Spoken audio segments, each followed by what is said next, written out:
नमस्कार मित्रों, eleven classes के यूट्यूब प्लेटफॉर्म पे आपका बहुत बहुत स्वागत है। मेरा नाम विवेक है। हम लोग लोकसभा चुनाव से जुड़े विभिन्न पहलुओं पर बात कर रहे हैं। आज की इस वीडियोस में हम बात करेंगे कि क्या जेल में बंद आरोपी भी मतदान कर सकता है, मत दे सकता है। हमारा लोक प्रतिनिधित्व अधिनियम 1951 क्या कहता है, इससे जुड़े कोर्ट के क्या आर्डर है। इन तमाम मुद्दों पर आइए हम आज बात करते हैं। क्या जेल में बंद आरोपी भी मतदान कर सकता है? चर्चा के जो बिंदु होंगे हमारे, उसमें खबर क्या है उसके बारे में जानेंगे। यह चर्चा में क्यों है इसके बारे में भी जानेंगे। और क्या बंदी आरोपी कर सकते हैं मतदान, अपने मत का प्रयोग क्या बंदी या आरोपी कर सकता है कि नहीं, इसके बारे में भी हम जानेंगे। और साथ ही साथ क्या बंदी आरोपी लड़ सकते हैं चुनाव, एक पक्ष मतदान कर सकते हैं, दूसरा है क्या चुनाव भी लड़ सकते हैं या नहीं लड़ सकते हैं। कब अयोग्यता की अवधि में हो सकता है परिवर्तन, और इनकी अयोग्यता अर्थात मत देने और चुनाव लड़ने की जो अयोग्यता है उसमें कब परिवर्तन हो सकता है। आइए बात कर लेते हैं। चर्चा में क्यों है? पंजाब की खंडूर साहब सीट पर वारिस पंजाब दे संगठन के जो हेड है, खालिस्तान समर्थक संगठन है, वो जेल में उनके बंद हैं। प्रमुख उनका नाम अमृतपाल सिंह है, जिनकी चुनाव लड़ने की मंशा है। क्या चुनाव लड़ पाएंगे? या फिर से इस मामले को जानते हैं कि जो खालिस्तान समर्थक संगठन है, वारिस पंजाब दे संगठन, इसके जो प्रमुख हैं अमृतपाल सिंह, वह जेलों में बंद हैं और जेल में बंद रहकर वह चुनाव लड़ने की मंशा रखते हैं, चुनाव लड़ना चाहते हैं, इसलिए यह चर्चा में है।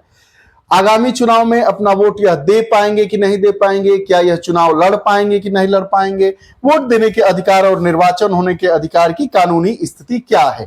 चर्चा का विषय यह है कि अमृतपाल सिंह है जो खालिस्तान की मांग करने वाले संगठन के प्रमुख हैं, इस समय जेल में बंद हैं, चुनाव लड़ने की अपनी मंशा जता रहे हैं। तो यह प्रश्न उठता है कि क्या वह जेल में बंद होकर आरोपी के रूप में चुनाव लड़ सकते हैं, अपने मत का प्रयोग कर सकते हैं कि नहीं कर सकते हैं। इन बिंदुओं पर पढ़ेंगे। साथ ही साथ यह जानेंगे कि जो वोट देने का अधिकार और निर्वाचित होने का अधिकार है कि उसकी कानूनी स्थिति क्या है, संवैधानिक अधिकार है, सांविधिक अधिकार है, गैर कानूनी अधिकार है, गैर संवैधानिक अधिकार है।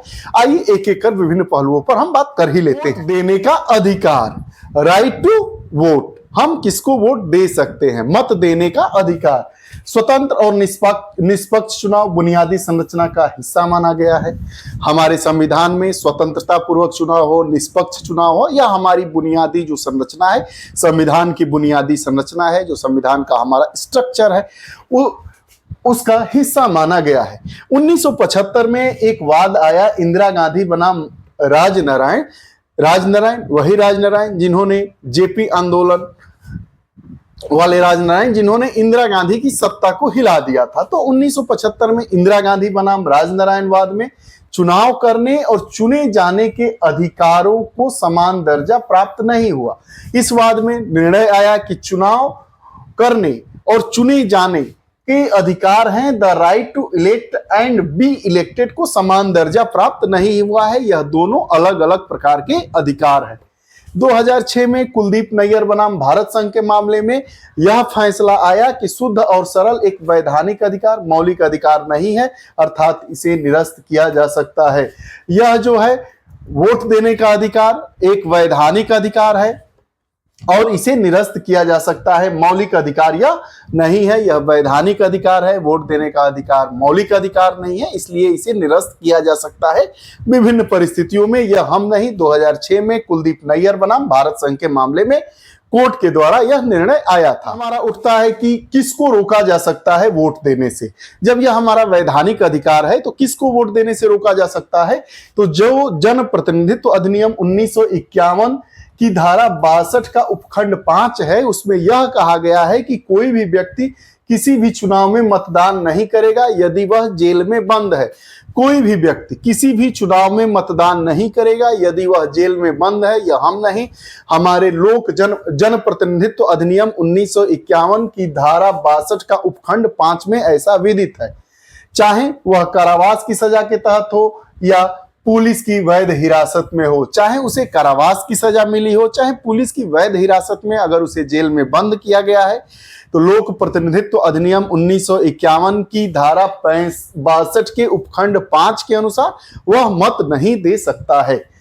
निवारक हिरासत इसका अपवाद है। निवारक हिरासत मतलब क्या समझते हैं कि अगर किसी व्यक्ति से यह संभावना व्यक्त की जा रही है कि अगर वह व्यक्ति को हिरासत में नहीं लिया जाएगा तो उसके दुष्परिणाम हो सकते हैं, व्यवस्था शांतिपूर्ण व्यवस्था कायम नहीं रह सकती है, तो उसको निवारक हिरासत के तहत लिया जाता है। हर उस व्यक्ति को अपना वोट डालने से रोकता है जिसके खिलाफ आपराधिक आरोप लगाए गए हैं जमानत पर रिहा बरी होने तक। अब जो व्यक्ति जमानत पर रिहा हो जाता है उसको वोट देने का अधिकार है। बात करते हैं आगे।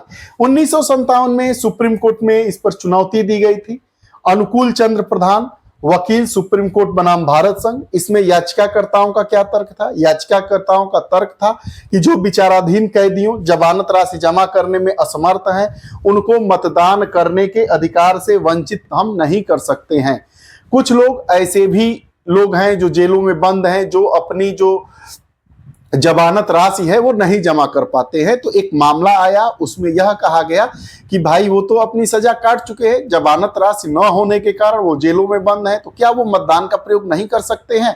तो नहीं, ऐसे लोग भी मतदान का प्रयोग नहीं कर सकते हैं। इसके द्वारा, इस याचिका के द्वारा यह तर्क दिया गया था कि यह समानता के अधिकार का उल्लंघन है, जबकि जमानत पर रिहा किए गए लोगों को वोट देने की अनुमति दी गई।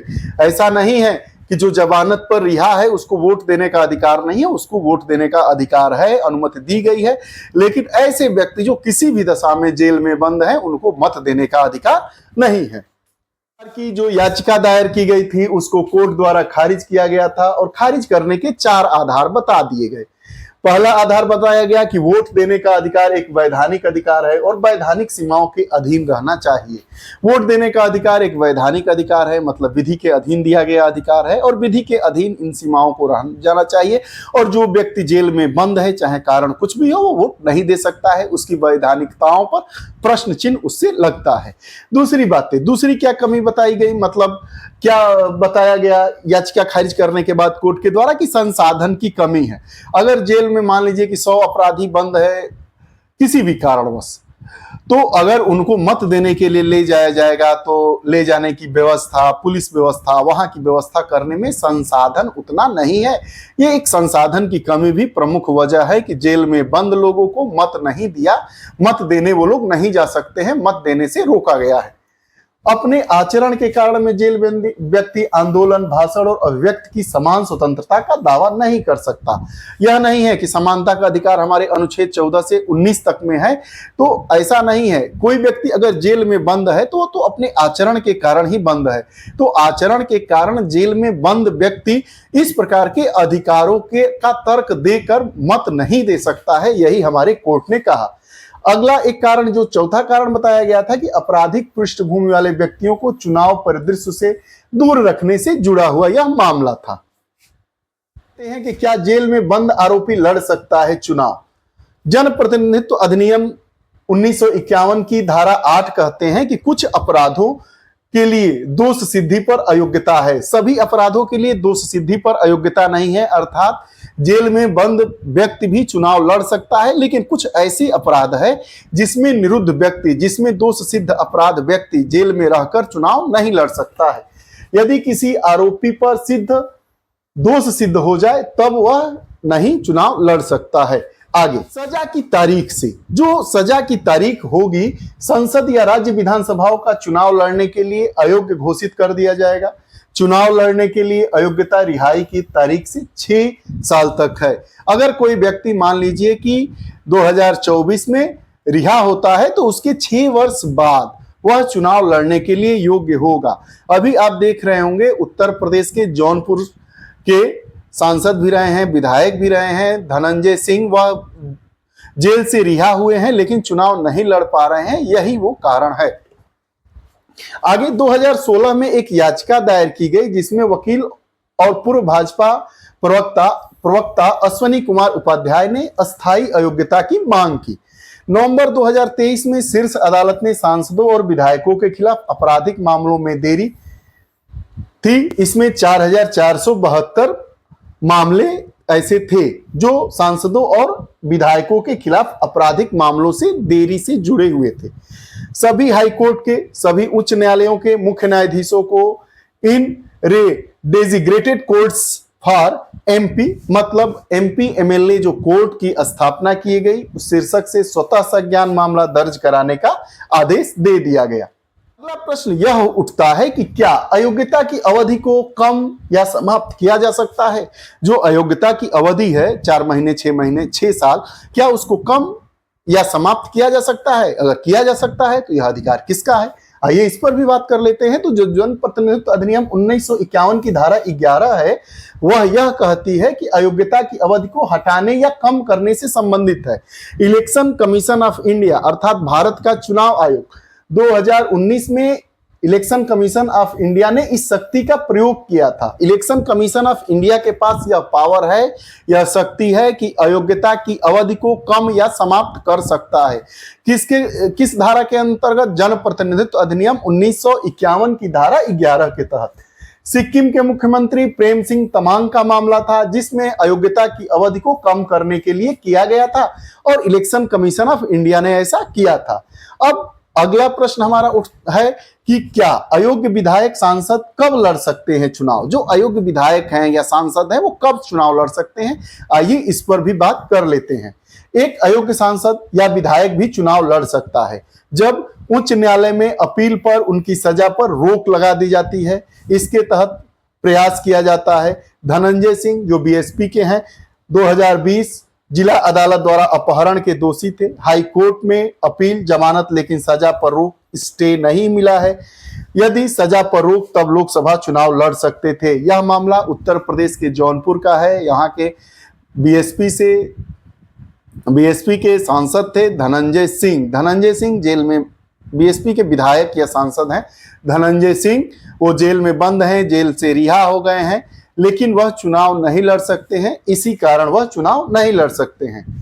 ये रहा मामला कि क्या जेल में बंद व्यक्ति चुनाव लड़ सकता है, नहीं लड़ सकता है, वोट दे सकता है, नहीं दे सकता है। जनप्रतिनिधित्व अधिनियम 1951 की कौन कौन सी धाराएं इससे संबंधित है? क्या अयोग्यता के समय को कम किया जा सकता है या अधिक किया जा सकता है या उसको समाप्त किया जा सकता है? क्या अयोग्यता को कम या कभी समाप्त किया गया है? तो जी किया गया है। हमने सभी मामलों पर अपनी नजर को दौड़ाया और देखा। आपको हमारी कक्षाएं कैसी लगती हैं? कमेंट बॉक्स में अपने विचार जरूर दीजिएगा। पुनः नई कक्षा के साथ उपस्थित होंगे। तब तक के लिए बहुत बहुत धन्यवाद। नमस्कार।